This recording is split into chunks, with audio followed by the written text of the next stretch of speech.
当了3年地下情人，我终于转正了。婚后第1天，婆婆叫我做早餐，我不肯，她骂我没道德，不尊重长辈，我直接给她2巴掌，笑死！我都当小三了，还会有道德吗？宝贝，我今天要赶飞机，先走了，你再睡一会。陆建州在我脸颊上亲吻一下，起身下床，我闭着眼睛点头，伸手抚摸着光滑的真丝床单，内心美得要冒泡。3年了，我终于等到这一天了。我当了陆建州3年的秘书兼地下情人，处心积虑讨好他，巴结他妈，陪他儿子玩，终于让陆建州下定决心，踹了原配沈曼，娶我回家。陆家豪华的大别墅，陆太太的头衔，陆建州所有的一切，终于都属于我了。我美滋滋的在床上打了个滚，正想再睡一会，屋外忽然响起一阵急促的敲门声。佳琪，佳琪，快起床！我眯着眼睛看一眼手机，这才7点钟，有病啊，这么早喊我！我怒气冲冲打开房门，陆建州妈妈拿着件围裙站在门口，满脸笑意。佳琪，圆圆要吃培根三明治煎鸡蛋，我就随便来点牛肉包子，再来份红豆薏米粥吧。一大早的，这是要点早餐。我勉强压下怒气，那给我也来份三明治吧，再来一杯黑咖啡，8点半再喊我吃，谢谢。说完，我伸手要关上房门，婆婆脸色一变，佳琪，你干嘛？你不去做早餐吗？我一脸迷茫，家里没有阿姨吗？为什么要我做？婆婆不高兴了，把围裙塞到我手里。我家没有阿姨，弄一个外人在家像什么样子？以前早饭都是沈曼做的，现在你嫁进我家，当了我们陆家的儿媳妇，这往后早餐自然得由你做。我一愣，这才想起来，陆家别说早餐，1日3餐全都是沈曼一个人做的，而且她做菜手艺很好，我也沾陆建州的光，经常吃她做的菜。沈曼和陆建州是大学同学，2人校园恋情，毕业以后又一起创业开公司。陆建州为了赚钱，拼命应酬拉客户，很快就把身体搞垮了。沈曼不放心，辞职回家做了家庭主妇，照顾他衣食住行，1日3餐。陆建州肠胃不好，他每天都会给陆建州熬各种滋补的粥。有时候陆建州早上要开会，来不及在家吃，他就会把早饭细心打包好，让陆建州带到公司吃。那些早饭大部分都进了我的肚子。我坐在陆建州大腿上，一手勾着他脖子，美滋滋的等他把粥喂进我嘴里。这山药排骨粥真不错，山药好入味，排骨也炖得烂。陆建州笑起来，捏一把我的脸，小馋猫，嘴巴真刁。这粥沈曼凌晨5点就起来熬了，能不烂吗？明天还想吃什么？我让他做。我咯咯笑着，正要说话，办公桌上的电话铃声响起，看见上面的来电显示，陆建州眉头一皱，我已经伸手接了。喂，陆太太。早饭陆总已经吃了，他夸你的粥熬得好，我们都很羡慕呢。我一边说话，一边在陆建州怀里扭来扭去。电话那头隐隐约约传来陆建州妈妈刻薄的骂声：陆建州吃上早饭了吗？知道他今天有早会，你怎么不早点把他叫醒？每天在家享清福，连这么点事都做不好，那粥冷了还能好吃吗？陆建州的肠胃不能吃生冷的东西。沈曼弱弱的解释：妈，我都用保温壶装着，不会冷的。我挂掉电话，朝陆建州吐舌头：老公，你妈妈好凶啊！陆建州握住我的腰，嗤笑一声：那是对沈曼，她一个家庭主妇，每天就这么点事，我妈对她自然严格一点。你就不一样了，小宝贝，你名校毕业，又是我在公司的左膀右臂，我妈对你不知道多客气，好多次都在家夸你，说你长得漂亮又能干，比沈曼不知道强多少。真的吗？我心花怒放，在陆建州脸上亲了一口。妈妈这么喜欢我，那你什么时候把我娶回家？陆建州眸色转暗，眯起眼睛。快了，等我把财产都处理好，可不能让沈曼占了便宜。佳琪，快下去做早饭，再晚，圆圆上学该迟到了。婆婆不耐烦的催促，打断了我的回忆。我翻个白眼，把围裙甩在地上。我不做，你们自己吃外卖吧。婆婆急了，拉我的手臂。沈曼都做，你怎么不做？你神经病啊！沈曼，你自己也说那是个黄脸婆，带出去只会丢你们陆家的脸。你夸我长得漂亮，气质好，大姐，漂亮是要靠保养的，不要来烦我睡美容觉了，行不行？我推开她，要关房门。婆婆火了，伸手截到我脑门上。天下有哪个媳妇不做早饭的？你嫁过来第一天就想偷懒，不孝敬婆婆，不照顾孩子，你还有没有道德？道德什么东西？好好笑啊！本来一大早被吵醒就生气，我直接2个巴掌甩婆婆脸上。滚你妈的！我都当小三了，还能有道德？再逼逼吵我睡觉，我打死你！婆婆被我扇在地上，人都傻了。她瞪大眼睛，不可置信的看着我，好一会才反应过来，一嗓子从地上窜起来，拿头顶我肚子。反了天了！你这狐狸精敢打婆婆，你个有娘生没娘养的东西！我立马2只手薅住她头发，一使劲扯起头皮，婆疼的叫唤。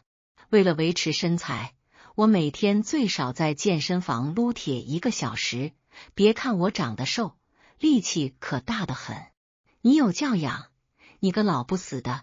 婚礼上还说会把我当亲生女儿，结果才第1天就想折磨我。你就是这么对自己女儿的？婆婆头发被我扯住，伸手要挠我脸，我直接一脚踹她肚子上。婆婆噔噔噔连退几步，仰面摔倒在地上，捶着地板哀嚎起来。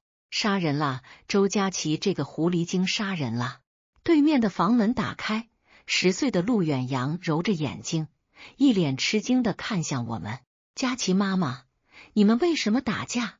我随便找了个借口，我要给你点肯德基早餐，你奶奶不让，还打我。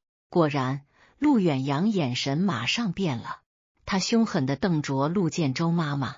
我要吃肯德基，奶奶你为什么不让我吃肯德基？当初我费尽心思想讨好陆远扬，本来以为会很难，没想到事情比我想的顺利多了。陆远扬早就被他奶奶教坏了，动不动当着我的面说沈曼的坏话。我妈妈笨死了，我爸辛苦养她这么多年，她却什么都干不好，而且她也不化妆，好难看啊！佳琪阿姨，要是你能当我新妈妈就好了。下次同学会，你能不能替我妈妈来呀？你长得年轻又漂亮，同学肯定都羡慕我。去，我带她吃了几顿肯德基，翘课去了几趟游乐场，就把她收买了。我妈妈说薯条炸鸡是垃圾食品，不肯让我吃。奶奶好，奶奶会让我吃，不过还是佳琪阿姨你最好，你还会给我吃冰激凌。陆远扬亲昵地抱着我的胳膊，以后你当我妈妈了，我可以每天来游乐场玩，不用写作业吗？反正你又不是我儿子，变成废物一个，关我屁事啊！我才不管你写不写作业，吃不吃垃圾食品。就这样，沈曼和陆建州离婚那天，哭着想带走陆远扬，他却嫌弃的一把推开沈曼。你又不会赚钱，我跟你去讨饭吗？你走吧，我很快就有新妈妈了，新妈妈漂亮又年轻，比你好100倍。沈曼满脸失望的离开了，这个蠢女人在陆家老10几年，什么都带不走，我才不会落到跟她一样的下场。见孙子只管什么肯德基，看见自己被打了也无动于衷，婆婆大哭起来：“你个白眼狼，奶奶白疼你这么多年。”她一面哭，一面掏出手机给陆建州打电话：“喂，儿子，你快回来，你妈要被人打死了。儿子啊！”电话那头传来陆建州不耐烦的嗓音：“一大早这是怎么了？我就在楼下，我忘拿护照了，有什么事下来说。”糟糕糟糕，真糟糕！陆建州怎么突然回来了？我立马捡起地上的围裙往身上套，然后一边往楼下跑，一边伸手扯乱自己的头发，顺手在脸上、脖子上挠了2下。我皮肤痒得娇嫩，稍微一用力，脸上就有几道红印。老公，呜！我一头扎进陆建州怀里，搂住他脖子，小声啜泣起来。妈妈想吃的早餐我不会做，我说点个外卖，他就打我，我好害怕啊！怎么了，宝贝？我看看。陆建州拉住我的手，盯着我脸上的几道红痕，浓眉紧皱。他打你脸了？儿子，儿子，你总算回来了。你再不回来，我要给这狐狸精打死了。天下有这样的女人，不做早饭还敢打婆婆，你马上把这个丧门星赶出去，离婚，跟他离婚。婆婆跌跌撞撞从楼上冲下来，拍着大腿，声嘶力的喊，像个疯婆子一样。我害怕的躲到陆建州身后。老公，他想吃牛肉包子、红豆薏米粥、三明治和鸡蛋。我8点半还要去公司上班，这么短的时间这么多东西，我实在做不出来。陆建州不耐烦的扯了下领带，瞪着他妈：“又来了，我刚把佳琪娶进门，你就搞这套是吧？一顿早饭而已，弄杯牛奶煮个鸡蛋的事，你一定要搞这么麻烦？3个人弄6、7样东西，你这不是作贱人吗？”婆婆连大腿也不拍了，吃惊的看着陆建州：“我作贱人？我难道不是为了圆圆好？电视上都说了营养要全面，不然孩子长不高。当妈的给孩子多做几样早餐怎么了？怎么就算作贱人了？”陆建州嗤笑一声：“得了吧，我小时候你给我做过一天早餐吗？每天早上我自己起来煮面滴，我不还是长这么高？怎么你现在一天天的要求这么多呢？”说到小时候的事，婆婆顿时心虚了，她脖子一缩，色厉内荏的喊道：“当初沈曼也是这样做的，沈曼能做，她凭啥不能做？”提到沈曼，陆建州愣了一下。沈曼当了10几年家庭主妇，每天1日3餐变着花样，早上天不亮就起床，准备满满一大桌子早饭，却从来没有一句怨言。见他站在原地发呆，我抱住他的胳膊晃了2下：“老公，那怎么能一样呢？沈曼的工作就是伺候你们，我待会还要上班呢。今天沈总要过来谈方案，你看我这脸，到时候怎么见人啊？还有，你9点半的飞机，再晚要赶不及了。我和妈的事我们自己处理，你先去忙吧。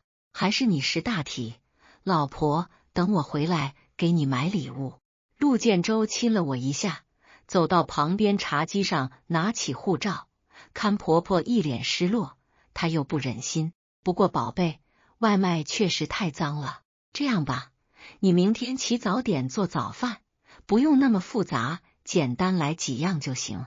陆建州拿起护照匆忙要走，婆婆见状，两手一摊，坐到地上开始大哭：“我是没用了，你这没良心的东西，娶了媳妇忘了娘，看我被他打了，你是一句话没有，半点不向着我。我含辛茹苦抚养你长大，老了落得这个下场，我干脆找根绳子上吊吧。”我也不甘示弱的大哭起来：“呜，妈，对不起，可是短短1个小时，那么多东西我真的是做不出来啊。”对不起，你打我，我不应该跑的。老公婆婆哭声一收，愤怒的喊道：你这小婊子，满口喷粪，明明是你打我，我什么时候打过你？你个装模作样的臭婊子！婆婆从地上爬起来，举着手就要扇我，我躲到陆建州身后，我逃他追，围着陆建州，秦王绕住。陆建州一个头两个大，伸手把我们俩隔开。妈，你太离谱了，当着我的面就打佳琪，你怎么能打人呢？别打了妈！婆婆气得要发疯。不是我打他，刚才就是他打我的，是他先打我的啊！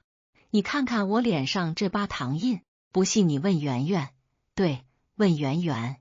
圆圆坐在楼梯上，两手托腮看热闹，见婆婆喊她，立马一溜烟小跑下来。对，我都看见了，我作证。婆婆一把搂住圆圆，乖心肝，快告诉你爸，刚才是不是那贱人打了奶奶？你说啊，快说，说了奶奶带你去游乐场玩。听见游乐场，圆圆眼睛一亮，仰着头大声告诉陆建州：对，我都看见了，就是佳琪妈妈打的奶奶。陆建州原本一手护着我，听见圆圆的话，他吃惊的把手放下。佳琪，真的是你先打的我吗？婆婆得意圆圆，小孩子还能撒谎吗？就是这个贱人打我。儿子，你马上跟他离婚。我无奈的耸耸肩。圆圆，你告诉爸爸，是不是奶奶先打的我？你老实说了，妈妈带你去海洋馆，还给你买你最想要的那个奥特曼。奥特曼！圆圆眼中几乎发出奥特曼一样的光，原地蹦起来。对，就是奶奶先动手的，奶奶先打的佳琪妈妈，佳琪妈妈没有还手。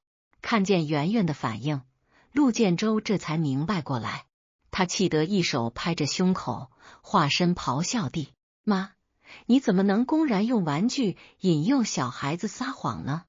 你到底在干嘛？那可是你亲孙子，你怎么能这样做啊？婆婆已经快疯了。是周佳琪，是她用玩具引诱圆圆撒谎，不是我啊！我苦笑一声，妈，你在说什么？圆圆是你从小带大的，你们感情好。我一个外人，她怎么可能为了那么点玩具就陷害你呢？对，圆圆不会为了玩具撒谎害你。妈，你实在是太胡来了。陆建州一手抚着额头，这一早上的，先是打佳琪，又只是圆圆撒谎，你别发疯了行不行啊？接连在我手里吃亏。婆婆呕得快吐血，她梗着脖子，额角青筋暴起，彻底失去了理智。我呸！你以为你儿子是个什么好东西？上回我推了沈曼一把，他从楼梯上滚下来，流了好多血。我给圆圆买了份炸鸡，他就跟你作证是沈曼自己滚下来的。他连自己亲妈都能出卖，我一个奶奶，他有什么不能卖？你个兔崽子，你快说，快告诉爸爸，是不是那个婊子打我的？告诉爸爸，你撒谎了，快说啊！婆婆死死扯着圆圆的胳膊，模样癫狂。圆圆被吓到，挣扎着大哭起来：爸爸救我，爸爸救我！陆建州却脸色惨白，身形摇晃了2步，难以置信地看着婆婆：你刚刚说什么？当初是你推的沈曼？看着陆建州的神色，我心中咯噔一下，暗道不好。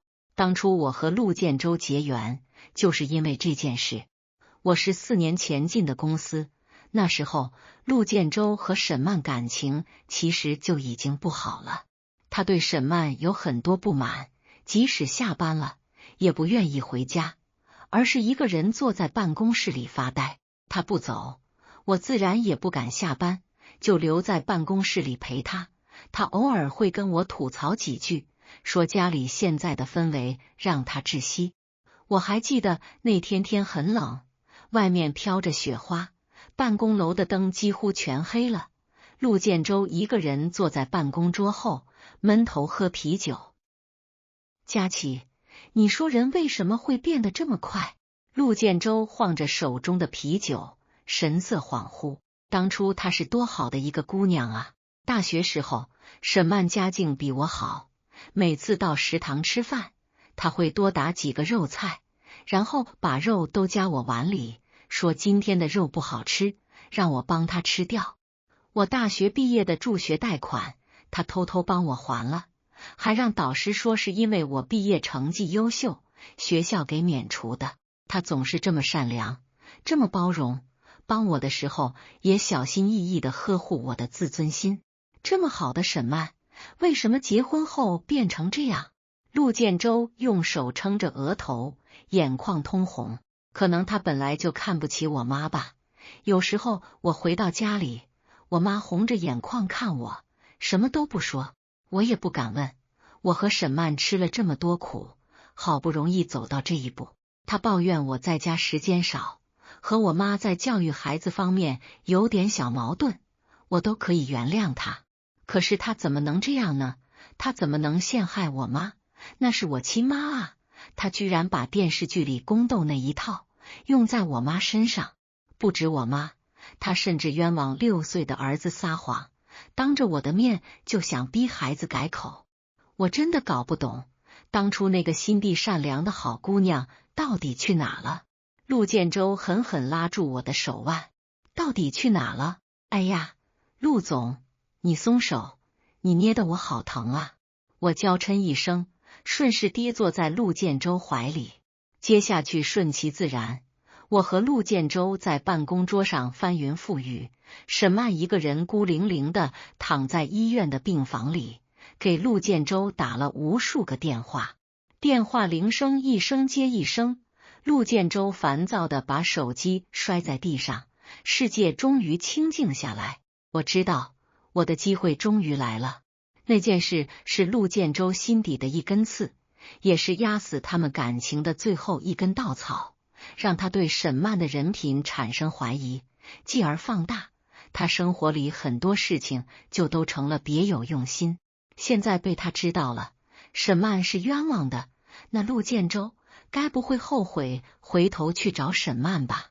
我不安地握住陆建州的手，老公，你先去赶飞机吧，再晚要来不及了。婆婆也自知失言，懊恼地在自己嘴上扇了一下。儿子，我不是这个意思，之前是之前，但是这次确实是周佳琪这个婊子先打我的。你看我的脸，够了，有什么事等我回来再说。陆建州拿上护照，有些失魂落魄地走出家门，到门口的时候甚至跟呛了一下，明显精神受到巨大冲击。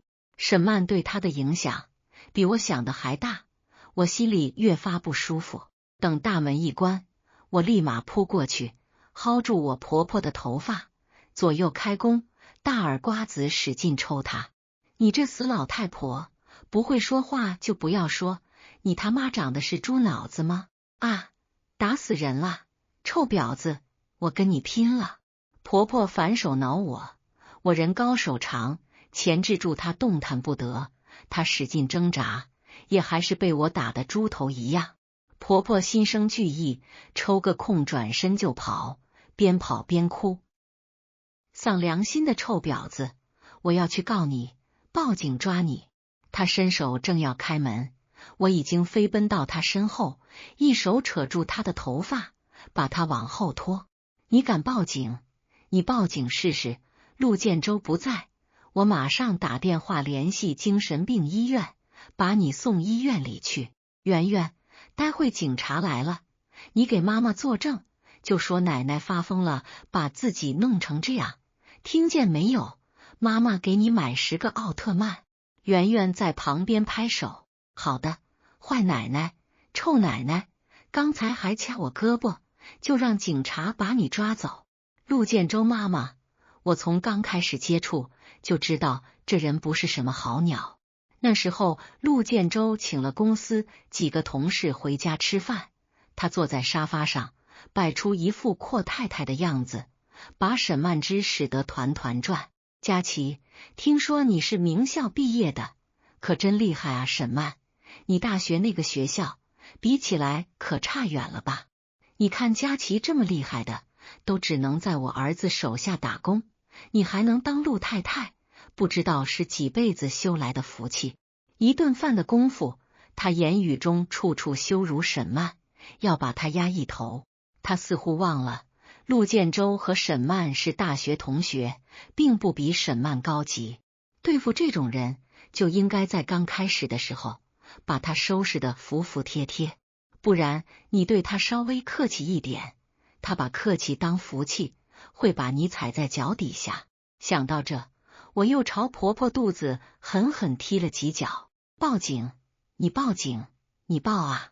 婆婆弓着腰，大哭着求饶：不敢了，我不敢了，你松手。这种人其实最欺软怕硬，你对他客气，他当你好欺负；你比他狠，他反倒立马怂了。闹了一场，婆婆也怕家丑外扬，更怕自己在警察面前说不过我。她灰溜溜的跑回房里，锁上房门，也不知道在干啥。我懒得管她，换好衣服回公司上班，顺路送圆圆去上学。圆圆坐在后座上，偷偷从后视镜里观察我的表情。佳琪妈妈，你打架好厉害啊！她眼珠子转了转。爸爸知道你打架这么厉害吗？我挑了下眉，转过身看她。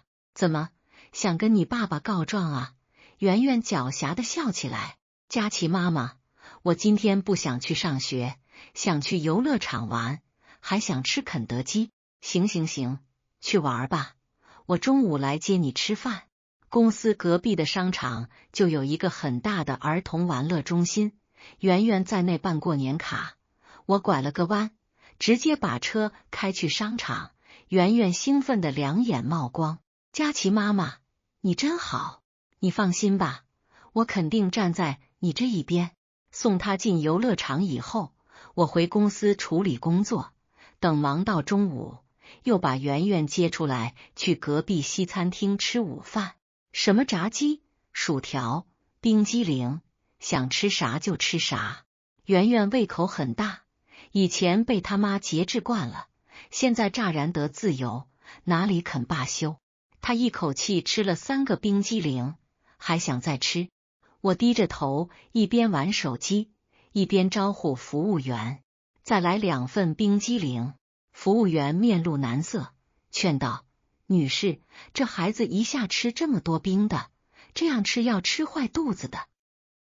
我瞪他一眼，我自己的孩子想吃什么吃什么，关你屁事啊！你上不上？不上菜，我找你们经理投诉你。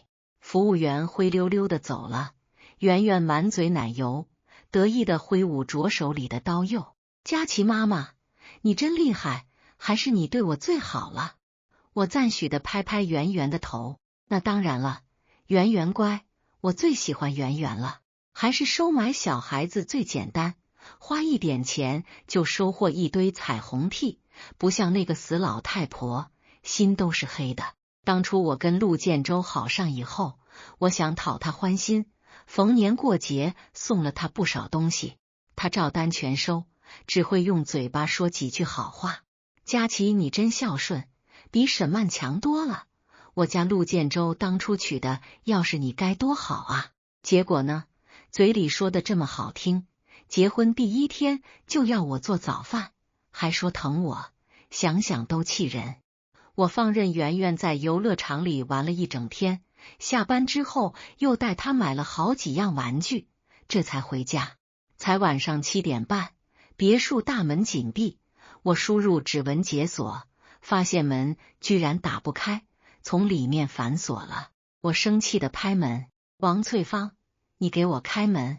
圆圆在旁边拉我的手：佳琪妈妈，奶奶肯定是生你的气了，以前她生我妈的气，也会这样把门锁起来。我一愣，什么意思？她把你妈锁在门外？圆圆点头：外公生病，妈妈就不在家做晚饭了，每天这么晚回来，害我和奶奶饿肚子，真讨厌。她坐在屋外淋雨，奶奶说老天都在罚她呢。说实话，听到这里，面对这一对祖孙，我头一次的产生了道德上的优越感。我蹲下身，好奇地看着面前白白胖胖的小男孩。你妈在外面淋雨，你就不心疼啊？圆圆嗤的一声，神情和他奶奶一模一样。她都不心疼我，我为什么心疼她啊？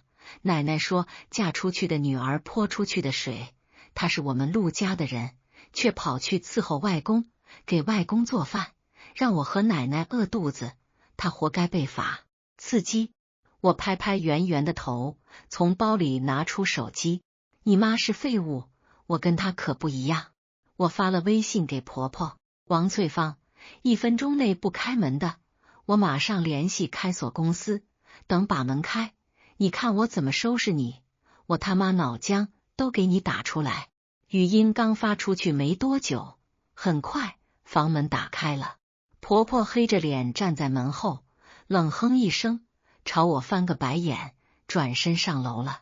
妈的，这老贱人，我迟早得想个办法把他赶走。我回房里换好衣裳，泡了个牛奶浴，好不容易才平息下心头的怒火，正敷着面膜看电视，听见圆圆在卧室门外哭：奶奶，我拉肚子了，我肚子好疼。婆婆冷冰冰的嗓音传来：别喊我，你佳琪妈妈这么好，你去找她啊。说完砰的一声把门关了。圆圆开始敲我的房门：佳琪妈妈，佳琪妈妈，我肚子疼。我立马关掉电视，躺床上装睡。现在的孩子真是太娇惯了，肚子疼有什么好哭的，拉个肚子而已，又不会死。圆圆敲了一会房门，见我没反应，又捂着肚子跑回房里上厕所。上了几趟厕所，她只能又出来敲婆婆的房门：奶奶，我真的不行了，我好冷，我肚子好疼。婆婆也不开门，隔着门喊：有事情了，想到我这个奶奶，你今天撒谎那得意劲呢，别喊我，走开。我灵机一动，跑进浴室打开水龙头，然后给陆建州打电话：老公，你在干嘛？人家刚洗完澡，好想你哦姨，你等等，我好像听见圆圆的声音了。我打开房门，把手机对准圆圆的方向。圆圆哭着用力拍门：奶奶，我好疼，我肚子好疼啊！婆婆的大嗓门隔着房门也清晰有力：疼什么疼？周佳琪那婊子肯定在装睡，你怎么不去找她？再说了，拉个肚子而已，就你这么娇气，大惊小怪。我心中窃喜，尖叫一声，扑过去抱住圆圆。天哪，圆圆，你脸怎么这么白？你怎么了？妈妈送你去医院。我手忙脚乱挂断电话，抱起圆圆往楼下跑。等我在医院安顿好一切，陆建州连夜坐飞机赶回来了。圆圆已经躺在病床上睡着了，她紧紧闭着眼睛，嘴唇一丝血色都没有。陆建州心疼地抚摸她的脸：圆圆怎么样了？我叹口气：急性肠胃炎，差点脱水。你妈也真是的，这是她亲孙子，她怎么能闹脾气？我懊悔地抿住嘴巴，算了，我不该说她。老公，也怪我，放学回家路上给孩子买了个冰激凌吃。陆建州咬着牙，脸色铁青：不怪你，我妈的话我都听见了，我实在没想到她会这么对圆圆。我搂住陆建州的腰，把头靠在他肩上：老公，请个阿姨吧，要是我今晚还在公司加班呢，我实在不敢想圆圆会出现什么意外。我们两个工作都忙，妈妈对圆圆又是这种态度，不找个阿姨，我放心不下。陆建州点点头：好，这事你来办。从医院出来之后，陆建州冷着脸，好几天不搭理婆婆。婆婆几次凑上去解释，急得脸色通红。我怎么知道情况这么严重？周佳琪也没开门啊，你就怪我一个。圆圆敲了半天，她死活不开门。那女人蛇蝎心肠，蛇蝎心肠，蛇蝎心肠。她送圆圆去医院，不眠不休的照顾一个晚上。行了，妈，你别说了，我不想跟你吵架。陆建州摆着手，满脸不耐烦。我站在陆建州身后，朝婆婆做鬼脸。略，老绿茶，想跟我斗？我专业吃这行饭的，你能斗得过我？我进门刚2天，婆婆已经在我手里吃了不少亏，她打又打不过我，演又演不过我。陆建州还不信她，她整个人气的要抓狂。婆婆情绪激动，拍着大腿骂陆建州：“你是被他灌什么迷魂汤了？以前沈曼在的时候，你都是向着我的。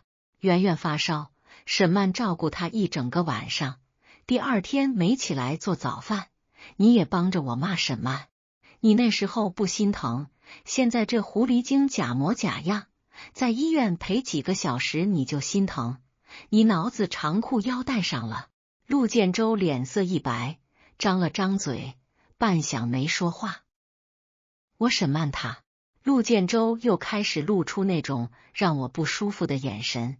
我忙打断话题：“算了，这次的事大家都别提了，还是请个阿姨吧，我和妈妈都省力。”婆婆也就坡下驴，没再跟我吵。可我知道陆建州不一样了，他经常长久的盯着一个地方发呆，有时候会自言自语的问一句：“我是不是对沈曼太差了？其实以前都是我妈错了吧？但是我从来没有相信过沈曼，我是不是做错了啊？”我装作吃醋的样子，掐陆建州的胳膊：“老公，都过去了，不许你再提他，你再这样，我生气了。”我撒娇耍赖，插科打诨的把话题扯开。婆婆却若有所思的看着我，仿佛找到了我的命门。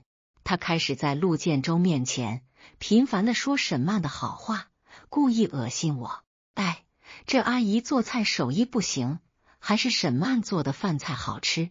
儿子，你最近又开始胃痛，哎，沈曼熬的粥养胃，可惜喝不到了。你看看你这真丝衬衫给洗的，这阿姨不会干活，以前沈曼都是给你手洗的。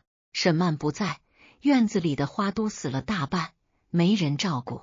陆建州喝醉了，瘫在沙发上，我站在旁边看电视，他就会假惺惺的坐在陆建州旁边抹眼围。要是沈曼在就好了，他会给你熬醒酒汤，还给你揉太阳穴。儿子，你还记得吗？不像这个狐狸精，只会捏着鼻子来一句你好臭啊，快去洗澡。这么好的媳妇，1日3餐伺候你，你瞎了眼了。这么好的妇不要，娶这种狐狸精。说着说着，婆婆情真意切的哭起来。我脑子进水了啊，放着这么好的儿媳妇不要，找了这么个丧门星。进门第1天，狐狸尾巴就露出来，骑在我头上作威作福。我气死，转头看一眼，陆建州半闭着眼睛躺在沙发上。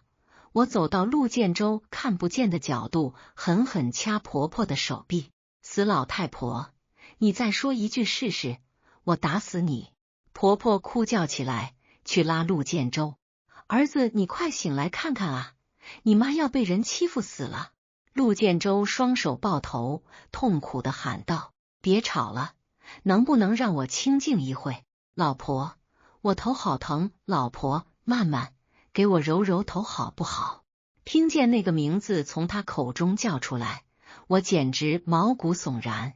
婆婆却开心的笑起来，抱住陆建州的胳膊晃：“太好了，儿子，我就知道你没忘记他，一日夫妻百日恩，你们10几年的夫妻，你跟周佳琪离婚，你去把沈曼找回来。”可惜陆建州没回答他，他就这么靠在婆婆肩膀上打起了呼噜。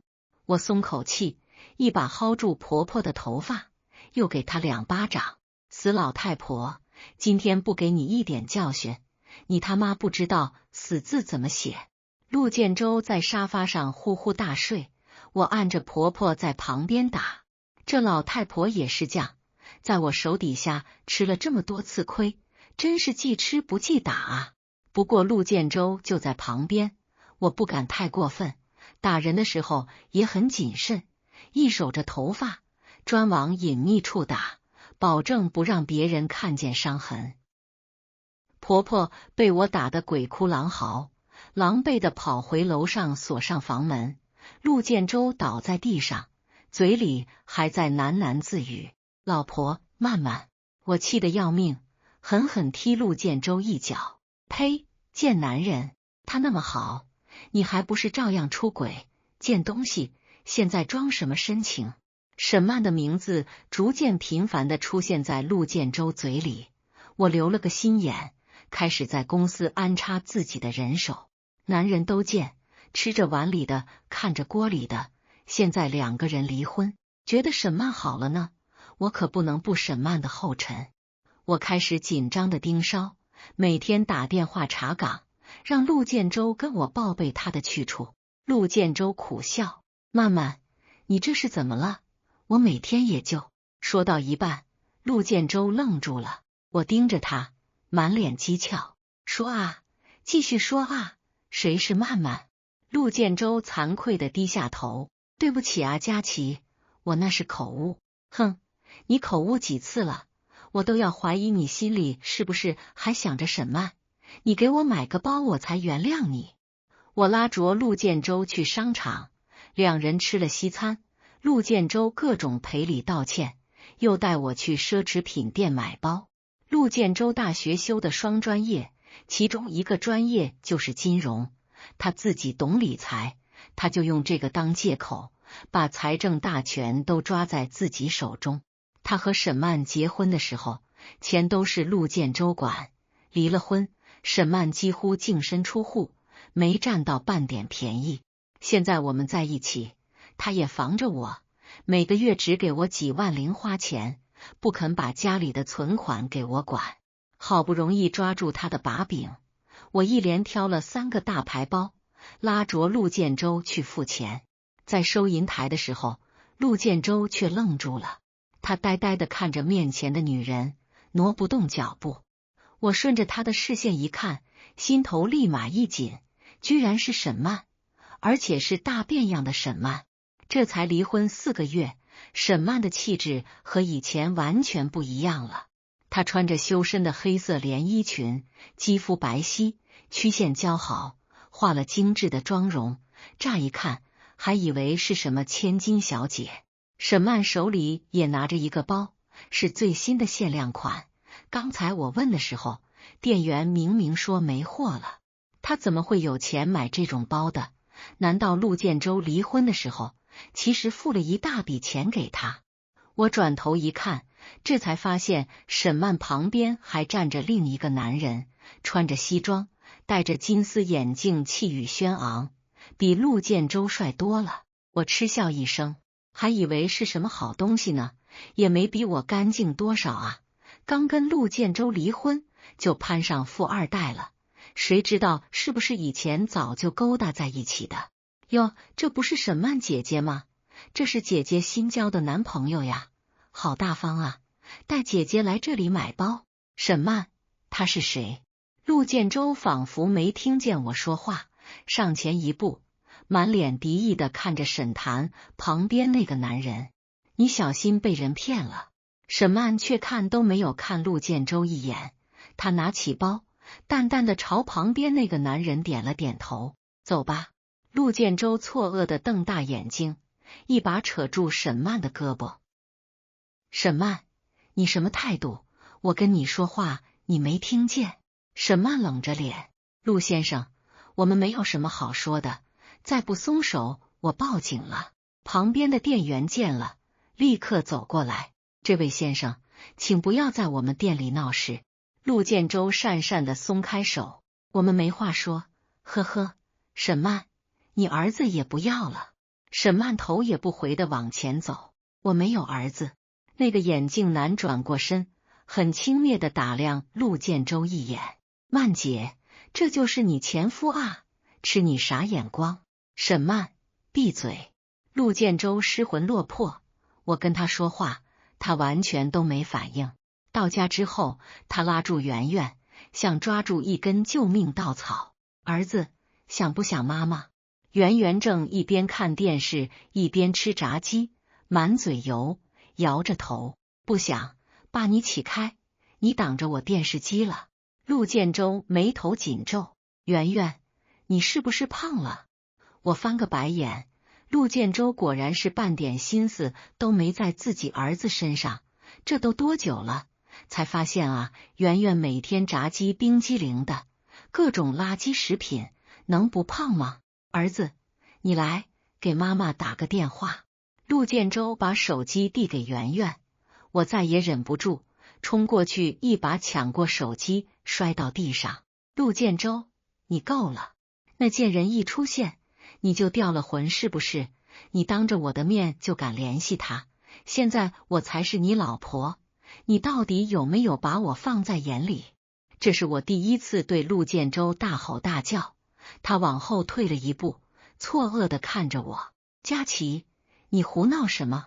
沈檀再怎么样也是圆圆的亲妈，我们离婚归离婚，她跟孩子的血缘斩不断，我让孩子给他打个电话怎么了？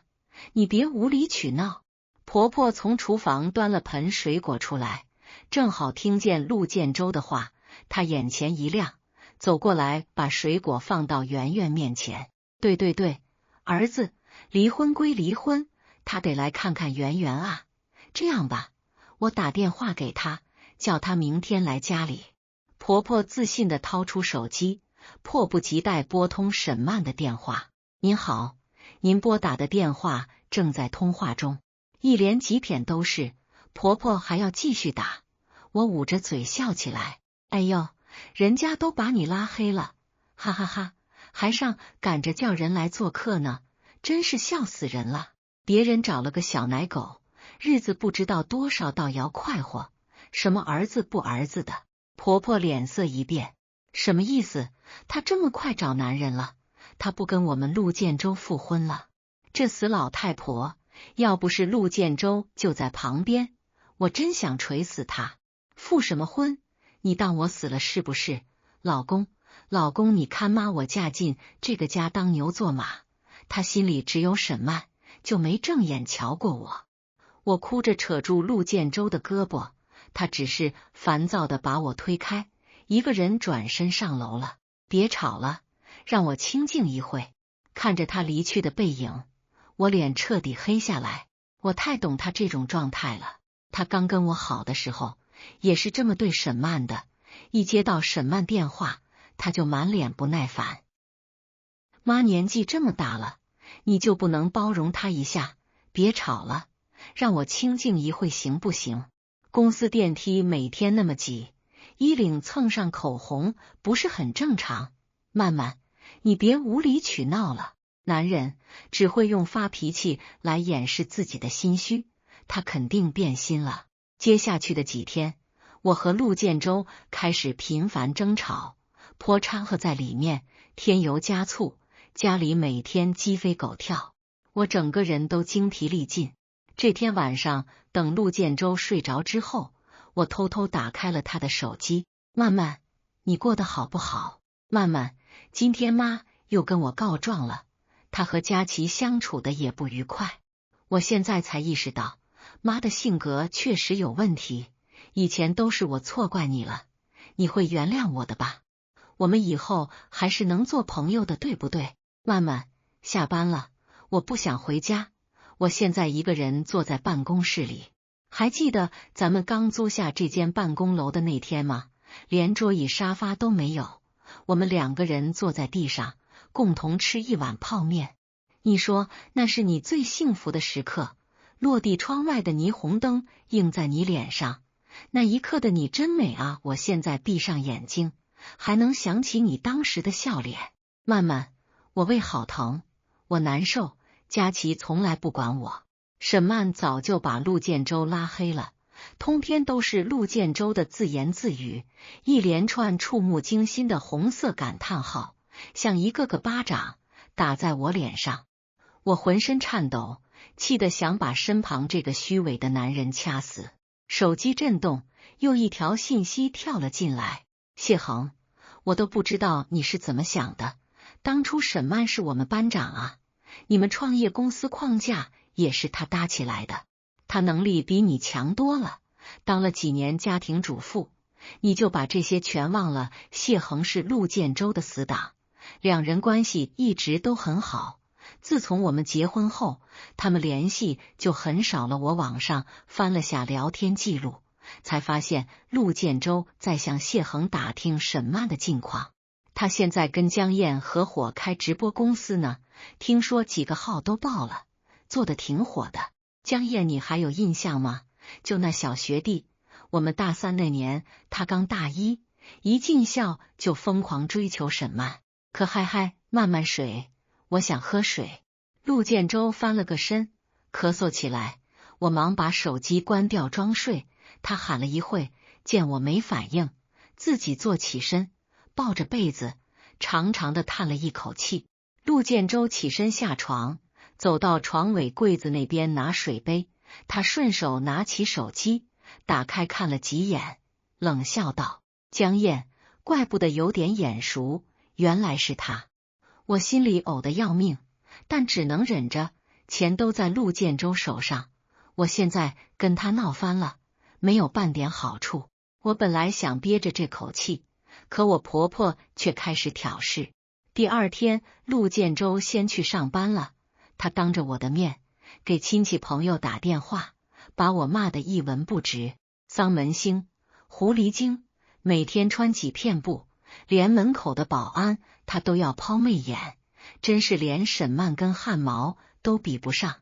哎，我真是瞎了眼啊！娶她进门，我二话不说，直接冲过去挂掉电话，薅住她头发，巴掌甩成风火轮。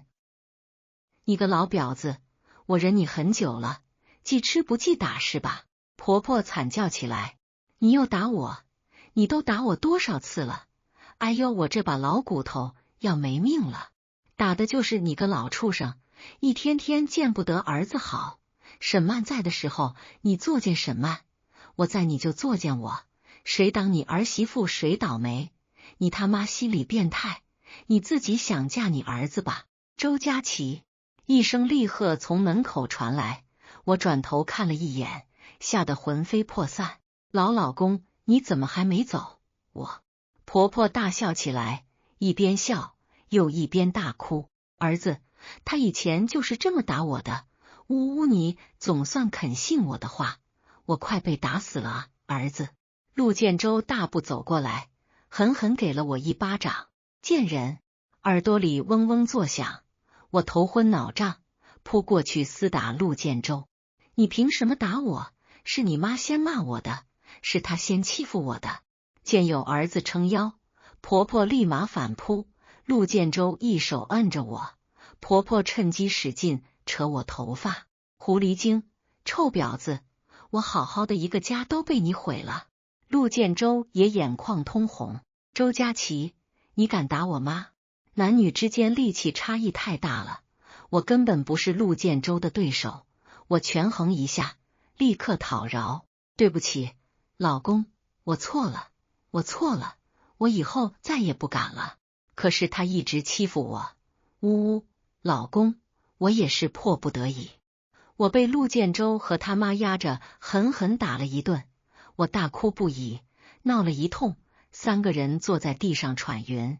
正在这时候，陆建州接到了一个电话：“陆远扬的家长是吧？你儿子出事了，你赶紧来一趟医院。派出所是不是搞错了？我儿子在上学啊。”陆建州皱着眉头听了一会电话，一把将我从地上扯起来：“走，跟我去医院。圆圆出啥事了？”婆婆也着急忙慌的跟上来。我们一家三口赶到医院，立刻被其他愤怒的家长包围。“你就是陆远扬的家长？你们怎么教育小孩的？”圆圆头发凌乱，脸上都是红印，衣服也被扯得乱七八糟，正被几个警察拦在最里面，看见我们就大哭起来：“爸爸，救我！”陆建州大怒：“圆圆别怕，谁弄的？谁把我儿子打成这样？陆先生，你还是先看看这段视频吧。”看完警察播放的监控，我们都沉默了。游乐场里，一个小女孩坐着玩滑滑梯，圆圆揪住她头发就是2巴掌，滚下去，这里是我玩的。小女孩大哭起来，旁边的小孩纷纷指责圆圆：你怎么打人啊？你是坏小孩。小女孩的哥哥也在旁边冲过来打圆圆。今天是周3，上学的日子，在游乐场的都是3、4岁的小孩，圆圆一个10岁的小男孩，简直像虎入羊群。他直接把小男孩提起来，从滑梯上扔下去了。所有的小孩都尖叫起来，有吓哭的，也有骂他的。圆圆得意圆圆，谁骂他就打谁，弄伤了一大群小孩。这些家长都联合起诉了陆建州先生，后续的民事赔偿问题，你还是先去找个律师吧。陆建州脸色惨白，今天不是上学吗？他为什么没去学校？老师都是干什么吃的？陆建州掏出手机，给圆圆的班主任打电话。我见势不妙，已经准备开溜。完了，这几个月圆圆总共就没上几天学。今天早上是陆建州送他去学校的，可他已经玩出习惯，根本没有进校门。等陆建州一走，他就用电话手表联系我，我给他叫了滴滴，送他去游乐场。我跑了几步，头发被人狠狠扯住。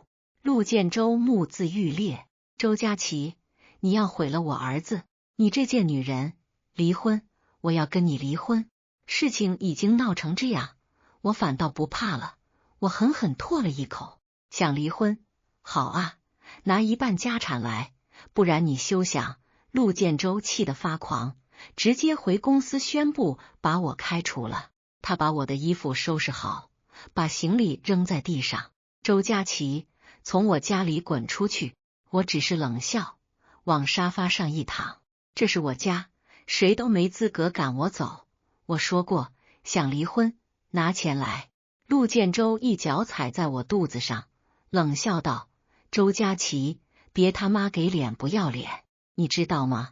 中国的婚姻是保护男人的，不离婚。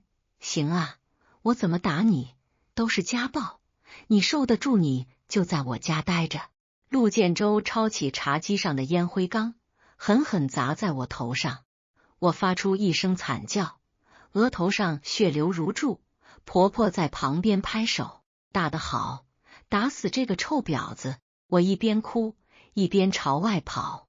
陆建州，你对我做到这个份上，就别怪我鱼死网破了。我在公司待了4年，也不是吃干饭的。我反手把一大叠偷税漏税的举报材料交到税务局，然后把公司账户的钱都卷走，跑路了。名校学历是假的，整容的脸也是假的，但是我拿到手的钱却是实实在在的。从小我就知道，走捷径是最快速的成功方式，靠父母，靠男人，靠谁不是靠？谁又比谁低级呢？那些为男人掏心掏肺的女人才倒霉一辈子，而把爱情当成砝码，把男人当踏脚石，才是人生成功的秘诀。那些孩子的家长里面，有几个身份地位都不俗。陆建州要应付天价赔偿款，又要面对公司客户的追责，还要补税，交高昂的罚款。陆建州卖了别墅，焦头烂额之际，我已经在三亚度假了。我喝着果汁，美滋滋的在躺椅上晒日光浴，沙滩上忽然喧哗起来。我转头一看，看见几道熟悉的身影。陆建州跪在地上，苦苦哀求：曼曼，除了你，我什么都没有了，你跟我回去吧。我错了，当初都是周佳琪勾引的我，我错了，我以后再也不会看其他女人一眼。圆圆也在旁边大哭，她看起来瘦了很多，脸上还有很多伤痕。妈妈，每天都有人在路上朝我丢石头，同学也不理我，我害怕。妈妈，爸爸也不给我买炸鸡了，他说没钱。呜呜，我想吃炸鸡。沈曼推了下鼻梁上的太阳镜，不耐烦地站起身。你们怎么找到这里的？滚！老公儿子这么惨，这女人离了婚，倒挺绝情的。我嗤笑一声。陆建州转头看过来，脸色大变。周佳琪，不好！我把手里的东西一丢，转头就跑。陆建州已经快步追了上来。你这臭婊子，你卷走这么多钱，害得我家破人亡。我跑了几步，忽然感觉腰间一凉，旁边已经有人叫起来：杀人啦！杀人啦！陆建州抢过旁边水果摊上的刀子，狠狠扎在我腰间。我踉跄几步倒在地上，头顶的天好蓝啊！我脑中忽然闪过初恋的脸和分手时他送我的那句话。周佳琪，所有命运馈赠的礼物都已在暗中标好了价格，你会后悔的。